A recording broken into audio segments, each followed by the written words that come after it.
Welcome to Conversations Live. For more than a decade, we've brought you the best in books, entertainment, and current events. When the movers and shakers of the world have something to say to you, they say it to us first. Now, here's your host, Cyrus Webb. And welcome back, everyone, to Conversations Live. I'm your host, Cyrus Webb. Glad you all could join us once again, whether you're tuning in on the radio dial in Mississippi or through one of our online affiliates around the world. We're glad to have all of you with us as well. Frank Merle is joining us today. He's a writer, producer, and director that's been known for being able to create work that can make you think as well as also make you laugh a little bit as well. His newest project, though, is a little intense. I had a chance to watch it myself. It's called From Jennifer. We're going to talk to Frank not only about this new project, but also what it's been like for him to see the response, what it's been like for him also to be able to work with the amazing cast that he has been able to, and what he hopes you're able to take away from the film yourself. Frank, hello to you, and welcome to the program. Yes, hello. Hi. Well, Frank, excited to speak with you. I had a chance, as you know, to speak to one of the other stars of the film, Derek Mears, on the program, and after his interview, I reached out to the publicist of the project, Clint Morris, and told him I would love to be able to speak with you as well because, I think the great thing about this is, there are definitely some intense moments when it comes to From Jennifer, but I think that it's so timely because of the subject matter, and we can kind of talk around that a little bit later.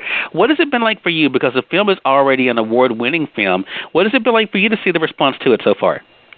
Well, it's been really rewarding for me. This movie, I conceptualized it because I wanted to do a movie that would speak to a lot of current things that are happening, with social media and how that's affecting filmmaking, but then also other aspects of Hollywood that I've seen by being in the business for a few years and seeing some of the underbelly that isn't quite so pleasant, and seeing how the effect that it's had on some of my friends.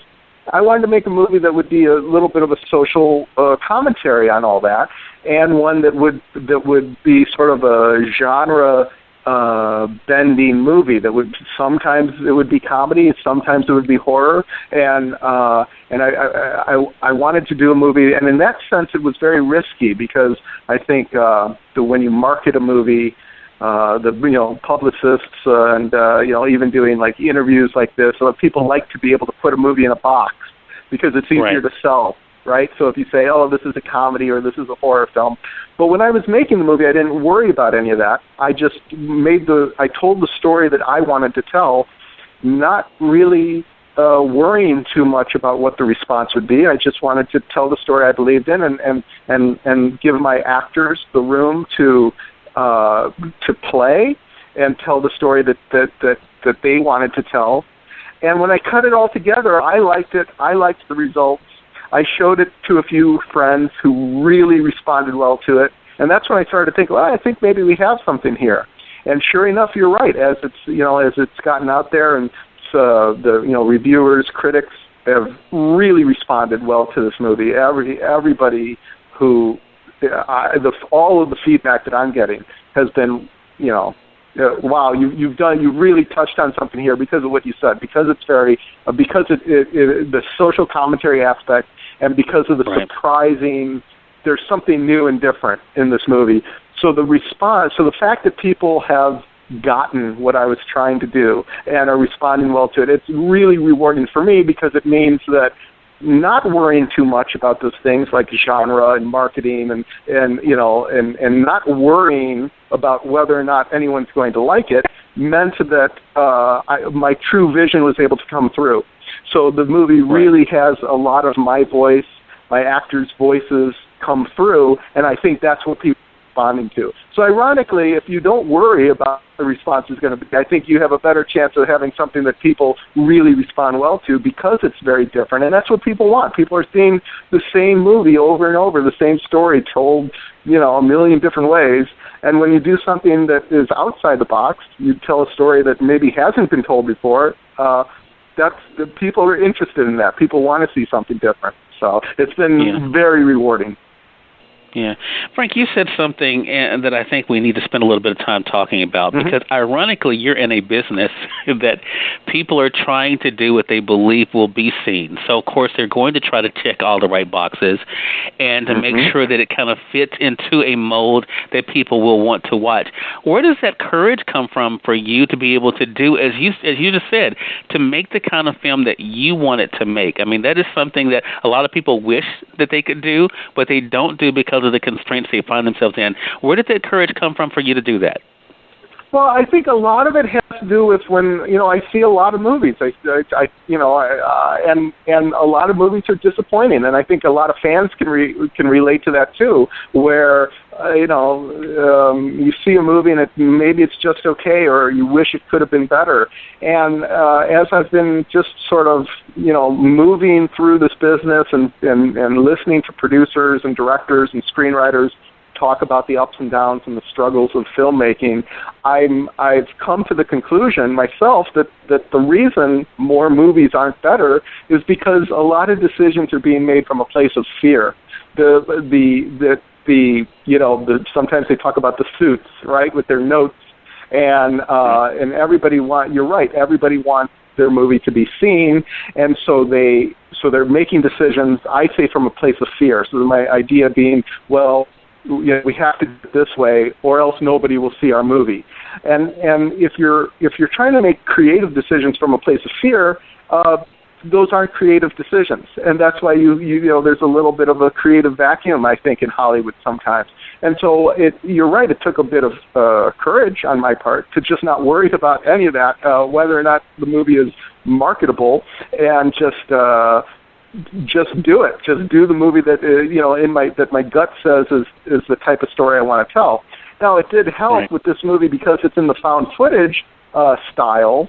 It was a lower budget, and so I didn't have to worry about the notes from the suits because there was less of a financial struggle, or the risk was lower. So I was able to make the movie that I wanted to make. But this is the lessons that I've taken away from this film now have given me the confidence. My next movie, hopefully with a larger budget, I can approach it the same way, and with the confidence that if I tell the story that I want to tell without worrying about checking all those boxes, it will ultimately it will make the investors' money back, because people will want to see that movie. So if you don't worry too much about it and just go with instinct, because I think audiences are very savvy and they want to see something new. They don't want to see the same story over and over. So. Right. I think that's so true. It goes back to something that Derek mentioned when he was on the program talking about the film. Overall in his business, what he basically was saying was that this is really a marathon and not a sprint. I think people will look at your career, Frank, and say that you are definitely living proof of that. I mean, you've gone from being able to do shorts to now, of course, being able to do these feature films. The thing that I want people to know, that if they don't know about your work, is that the trust that you have been able to get from actors like Derek Mears, from others, who are known in this business, who definitely bring, of course, their skills to this as well. What has that been like for you to have that trust given to you by people who are respected in the industry? Well, that has really been something that I'm proud of, is that I've been able to attract bigger name actors. My very first film, I was lucky enough to work with Malcolm McDowell and Billy Zane. Right. And in this one, I had Derek, of course, and also Tony Todd, who's well known for playing Candyman, amongst many others. And a lot of this comes from my background as a theater producer, because I spent a good part of my 20s producing theater in Chicago.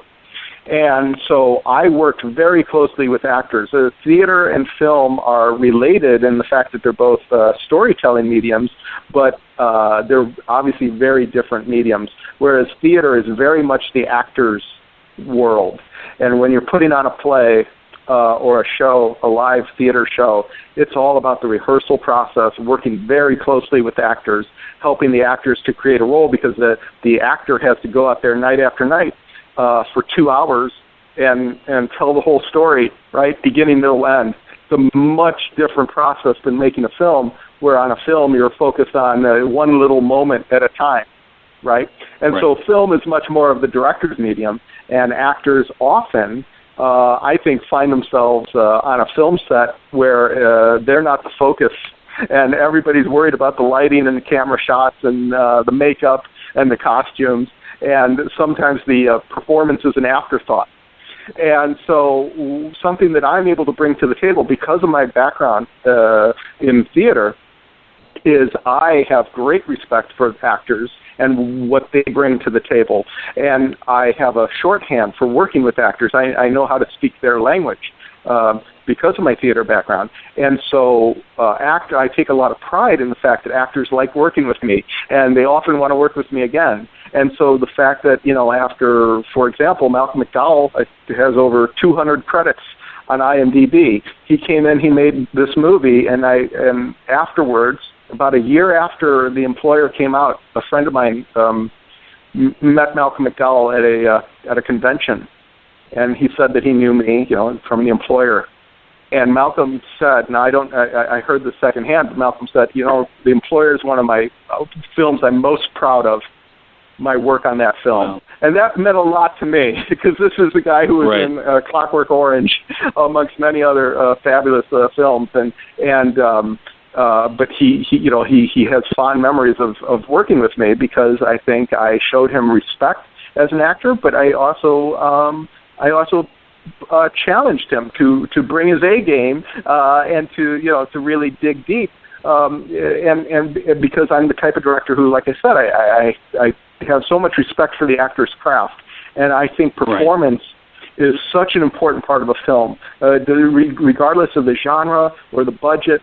I just think that one of my favorite eras of film was the late '70s, with those those great films, the early Pacino and De Niro, some of those movies that was all about the acting, right?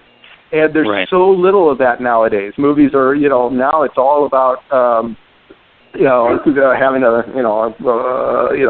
polished look and telling the story through the shots. And basically, there seems to be a prevailing thought in Hollywood to just cast the person who's most like the character, and then you don't actually have to work with them. You just have them, hit their marks and say their lines. And to me, that's you're going to be left with a pretty boring performance. I would much rather cast the best actor and really work with that actor to get something amazing out of them. So, and I think I have found through experience, most actors are hungry for that challenge. And I think that oftentimes with some of these well-known actors, like you mentioned, they get to a certain point in their career where sometimes I think a director might be starstruck to work with them, or may not feel they're in a position to give them any notes. And so it becomes harder for them, because actors do need to collaborate with the director in order to get a great performance, Right. So that's something I take a lot of pride in, is even if I'm working with a celebrity or someone who's been in hundreds of movies before, I'm going to give them the respect they deserve, but I'm also going to demand from them the same work ethic that I would from anybody. And in my experience, any true actor is going to rise to that challenge, because they do want to give, ultimately, actors want to give the director what the director is looking for. For sure. And I think, that dance is so important, Frank. I'm so glad that you went into that, because I think, there is, in order for anything to work, on camera, of course, a lot of it begins behind the camera. And then, of course, as we talked about, that trust, that interchange going back and forth to produce something special. And I think that's what you've been able to do with From Jennifer. I want to say, for those who are just tuning in, either on the radio side or online, you're listening to Conversations Live. We're excited to welcome Frank Merle to our program today. Frank is an award-winning writer, producer, and director. We're talking to him about his career, but also, in particular, this year, he's getting a lot of attention for his film From Jennifer. And the star of From Jennifer that we actually even see in the credits, this is her story, so we definitely want to give Jennifer her props in this, and that is Danielle. I mean, this was a different kind of role from her, it looks like. How did you know that this was who you wanted to bring Jennifer to life? Well, she was Danielle today is someone I've known for years, and she's she's a consummate actor, and she's done stage work as well, and that's where I knew her from originally. And she actually helped inspire the story for From Jennifer, because I was out with her one night, and she was lamenting a role that she didn't get because she didn't have as much of a online presence as the producers were looking for. So when she was telling me that she will go into auditions and fill out the audition sheet, and they will ask, how many followers do you have? And I just thought that this is very interesting, because there is no direct relationship, in my opinion, between someone's talent as an actor and how many followers they have online, right? So, somebody's internet popularity is based on how much time they're spending on the internet, right? So somebody who has a million YouTube followers, for example, is someone who's spending a good part of every day filming themselves, producing content for YouTube, cultivating that fan base. Whereas, somebody like Danielle, she's been focused on her craft as an actor. So it sort of blew my mind in a way, and it was the original seed of the idea that ended up becoming From Jennifer, was the idea that, to think that a producer would rather cast somebody who has the social media following rather than the best actor for the part. And so I may have actually said something to Danielle to the extent of, if I was an actor, I think that would drive me crazy.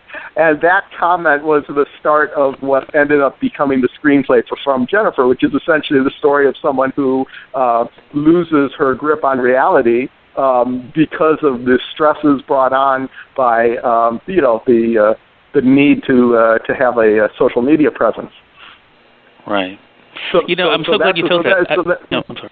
Well, I was just going to say, and then that's why she was my first choice for the role. I went, based on my conversations with her, I went away and I wrote this movie with her in mind for the lead role, not knowing if she would, want to do something, so close to her actual life story, and I was also hoping I wouldn't offend her by having the character be as dark as she is, because Danielle actually is not dark at all.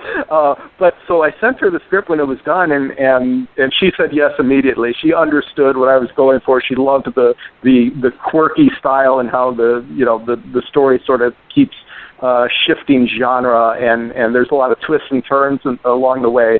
So it was something that she said yes, no question. So she was on board immediately. So that was great. Well, I had not heard that story before, and I'm so glad that you shared it, Frank. I think it says a whole lot because, we've always heard sometimes the best stories come from real-life experiences, to have something like that. There was this one poster that you all had for the film that I saw back in September, and it had, of course, a picture of Danielle portraying Jennifer, and the caption says, she's an anti-social media expert.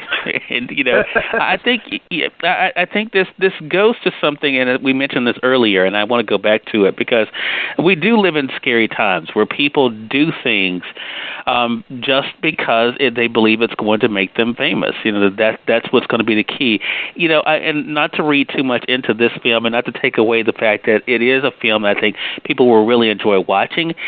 Has one of the big takeaways been that you've heard, Frank, from this is that how much we sometimes are responsible for some of the things that people do based on what we put out there that we believe is good or something that is entertainment for us?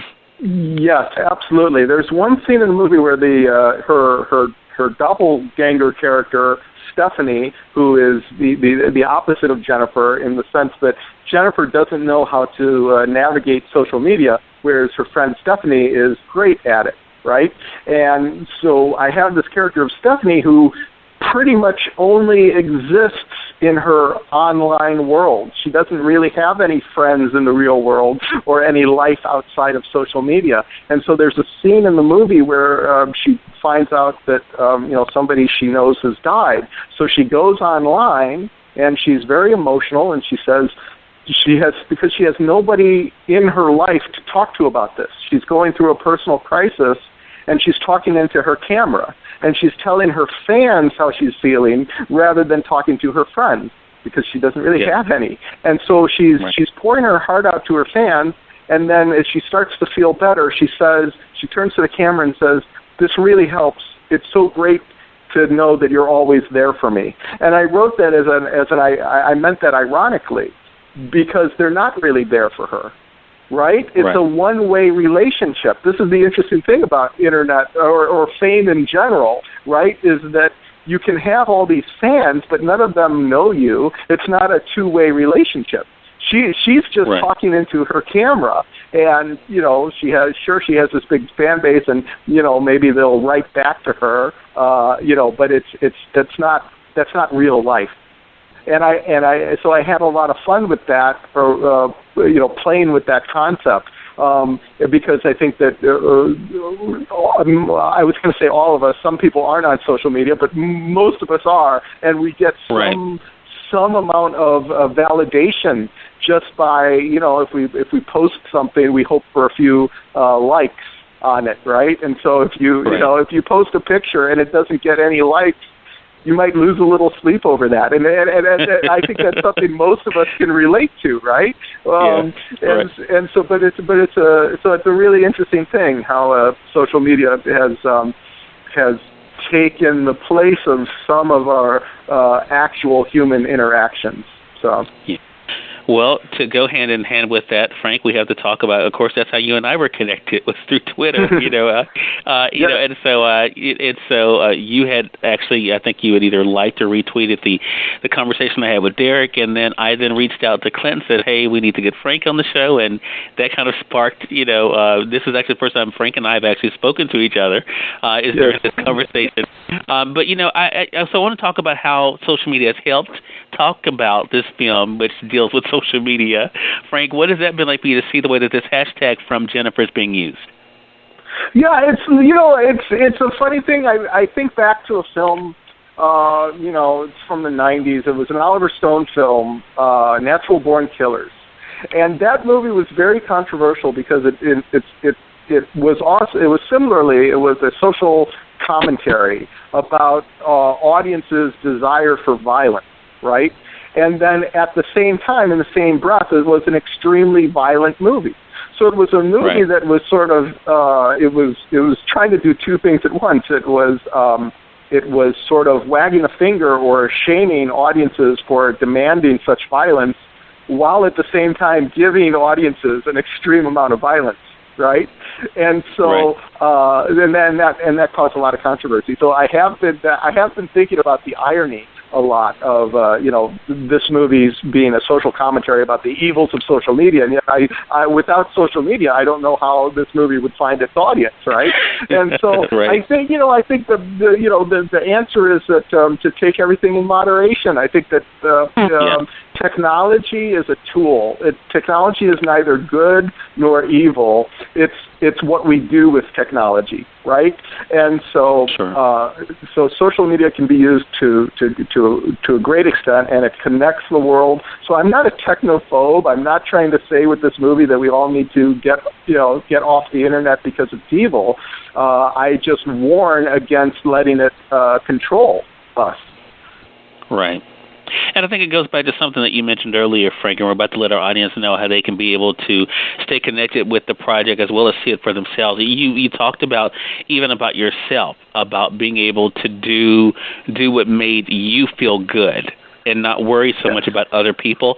I think that's a great parallel to what you're talking about when it comes to social media, to not look for validation for yourself, for your goals, for your dreams from other people, but to believe in yourself. And to know that is enough, that if you do what you love, do what you believe in, that will be enough and the audience will be there for it. Would you agree?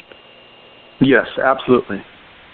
Yeah, and I think that is something our audience can appreciate. I think that's something that, too, I think they'll take away from this film, ironically, is that, just because people know who you are, that's not always a good thing, as we're able to see in the news each and every day when things that are trending, and we click on it and say, oh, okay, well, that's not something, that I would like to read about today or hear about today. I'm not happy about that. I mean, and I think that's the big thing.